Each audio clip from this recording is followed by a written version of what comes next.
Hey, what is going on, guys? This is RP, me from the SKC, bringing you guys yet another episode of the WWE 2009 series.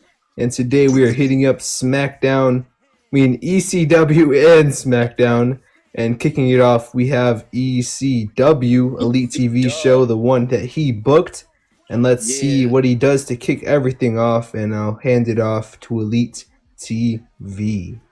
So, with the amazing rating of 42D, we have an intro with Byron Saxton and Mike Striker welcoming all of you to the amazing B brand of The amazing B brand. Shut up. And of ECW. And let's just get right into it. Ya dig? All right. Ya dig? And in our first segment, Tiffany tells the women that they don't have a match this week, and the women get big mad. The women get big mad. Content. It was great. It was amazing. They're very angry. They're complaining. They're like, we don't get a fair representation, and we'll see where this takes us next week. Oof.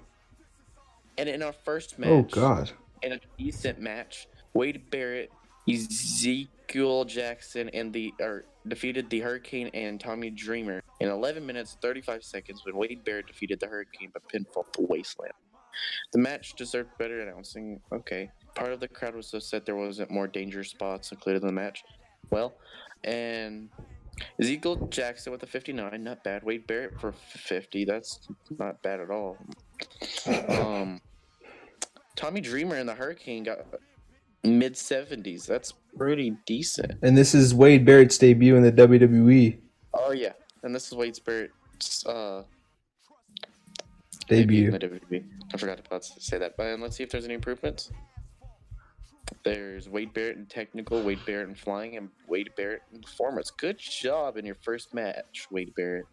Ezekiel Jackson improved in performance, and Tommy Dreamer also improved in the section. And performance section. And it got a rating 50 D+. And now, in a bout that had subpar wrestling and non-existent crowd heat, defeated William Regal in 7 minutes and 28 seconds. The match cooled down the crowd a little bit. Parts to the dangerous, yeah. 27 by Ray and 74 for Regal. Great, not terrible, whatever. But I mean, William Regal looked good out there, but Ray dominant win Regal. Dominant win for Regal in 7 minutes. Improved in Rumble. I mean, Regal's not just gonna go out without a fight, but Ray still looked dominant in the match. Next segment. Boring. Did it go? I don't know. No. Okay. Wait, not yet. And Ray attacks William Regal after their match. And that turns makes him oh wait, if I click complete turn, it won't change his gimmick. No, it would change his gimmick too. So it doesn't matter which one I click? No, complete turn. Complete turn? Yeah. Okay, complete turn. Okay, yes. I got above average. That's good. And did it go? And it was a complete success. That's great. Great. And that's Ray LePen's debut in the WWE. Yes, and it wasn't that bad. Not at all. And in a decent match, Shelton Benjamin defeated Zack Ryder in 16 minutes and 2 seconds, but pinfall with a pay dirt. Ryder was off his game, and Zack Ryder was visibly tired toward the end. Okay. Oh my gosh, Shelton Benjamin. Anyway, Matches there better than as parts of the crowd dangerous. 85. Wow, that's pretty good.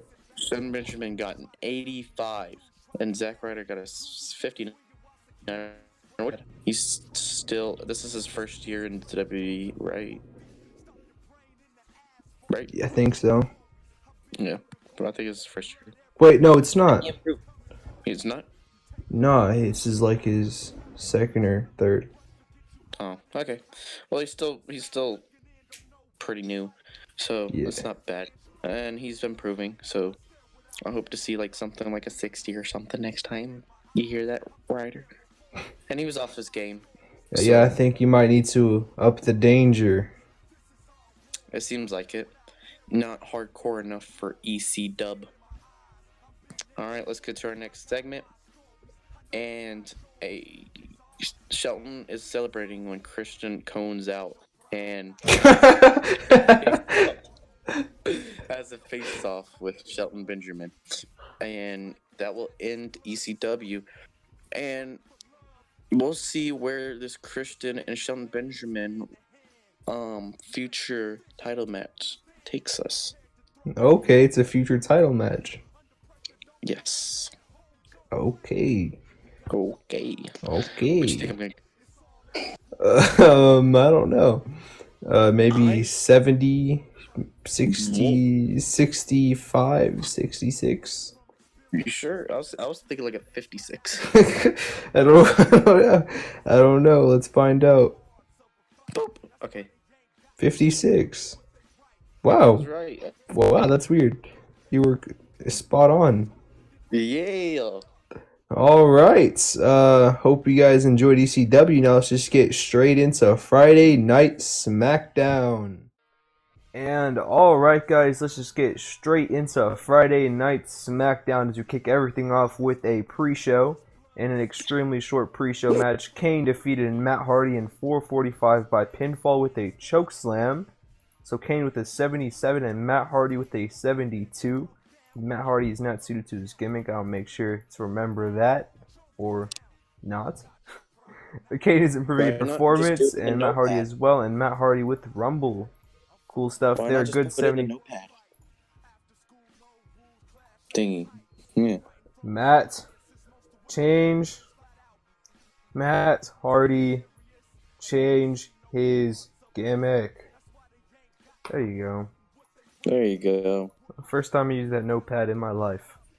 And as we head straight into the main show, let's do this.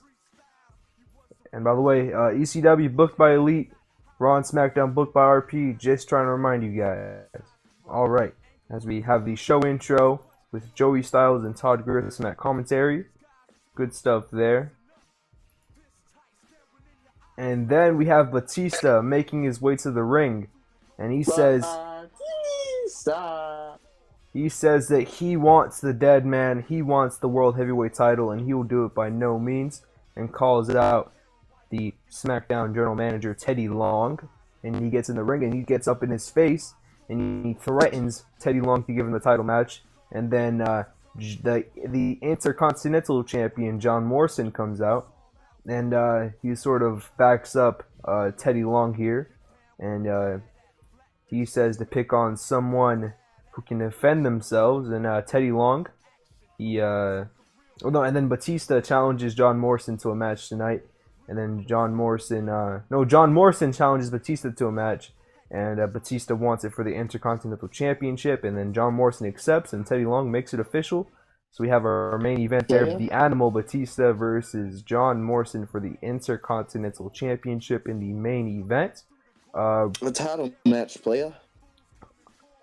A title match play. It's not the world title that Batista wants, but at least he gets to shut up a punk who disrespected him.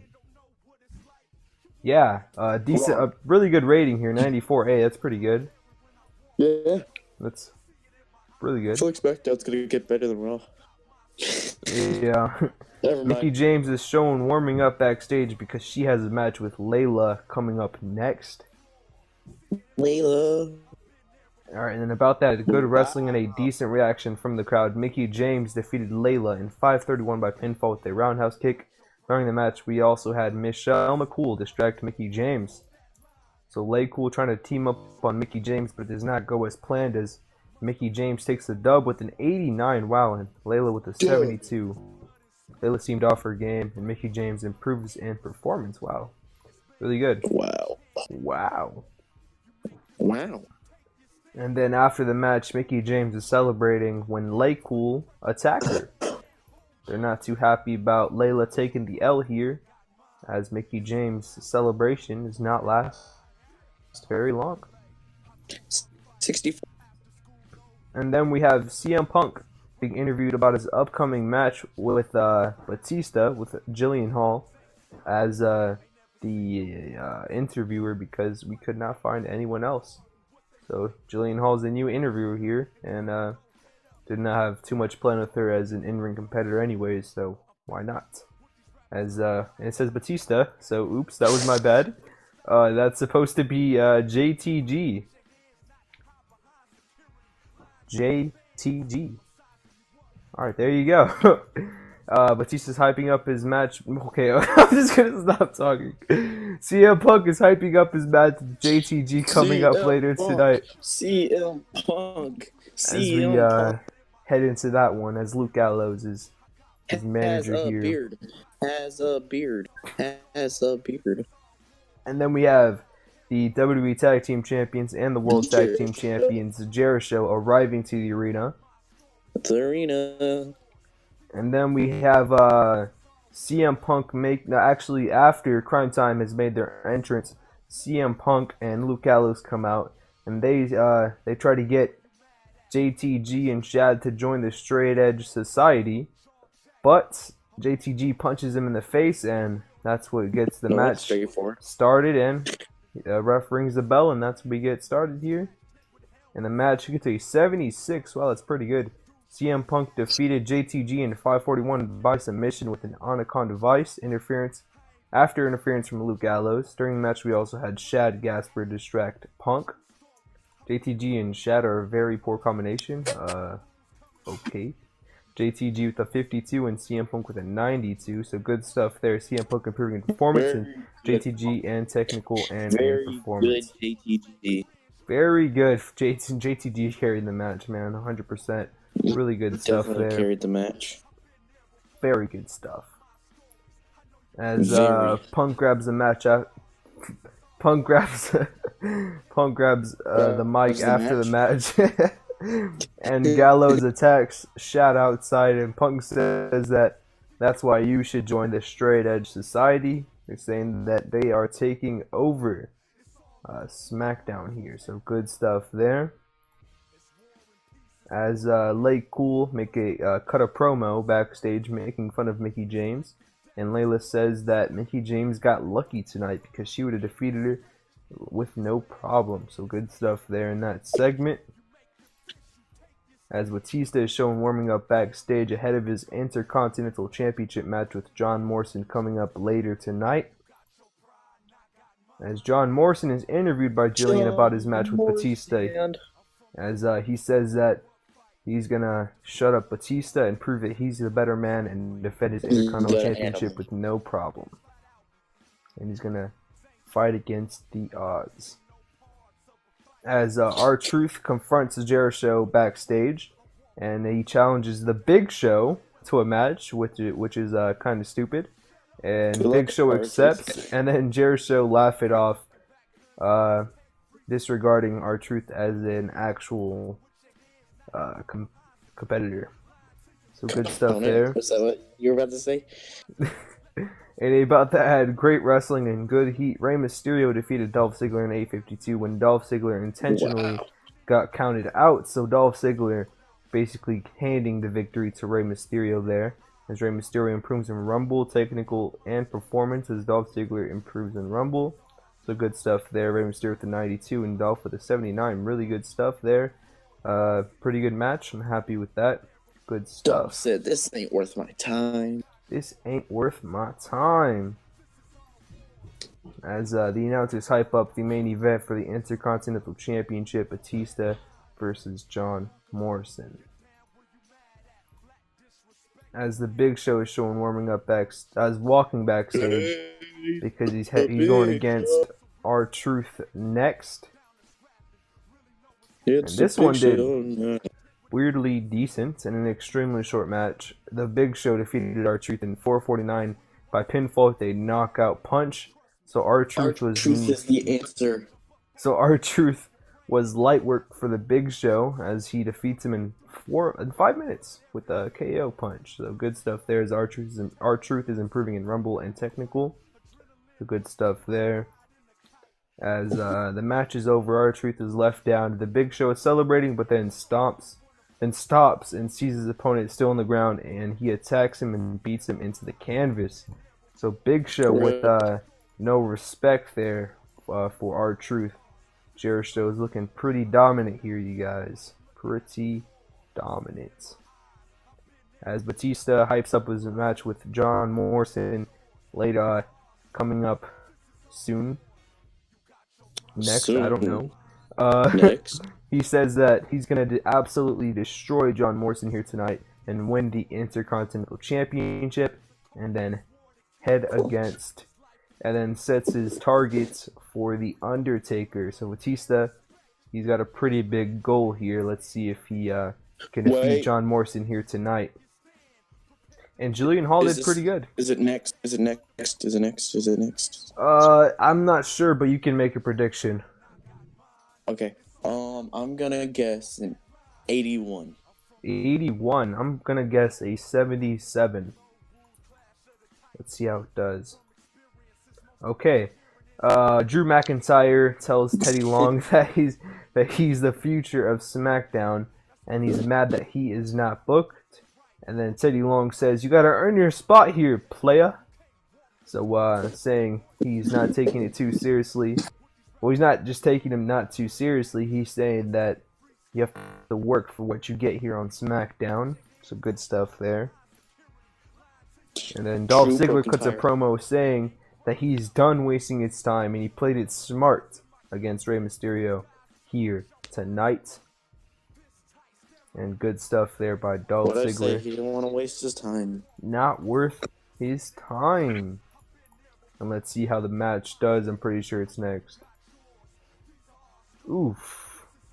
That was not that good, but it did what it had to do in a good match. Batista defeated John Morrison in 9:09 when Batista beat up John Morrison so badly that the referee had to stop the match.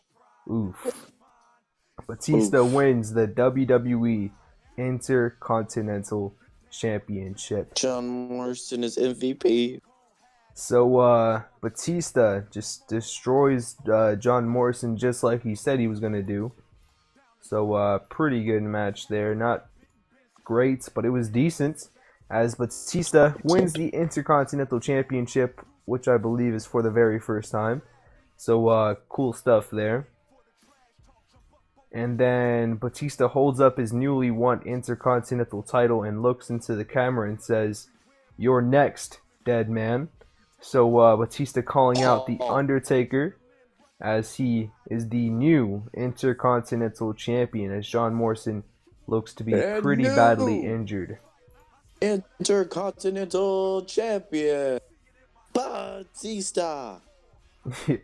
Yeah, so I enjoyed the show. In terms of ratings, I don't know, but what do you think it got here, Elite? 77. I'm thinking the storylines didn't do too good, so I'm gonna guess a 70 or lower. So let's see what it gets. 74. Okay, it's not terrible. I mean, we lost popularity, but it's not that decent, I guess. And what did Raw get? Like a 72 or a 74 around there? I don't remember. I'm pretty sure, but alright, I hope you guys enjoyed, and as we head to the next episode for Monday Night Raw, make sure you guys stay tuned. Make sure to like, comment, and subscribe if you want to see some more. And this is RP's me from the SKC with... And don't miss TEW next week. And Elite TV. With? Elite TV. Peace!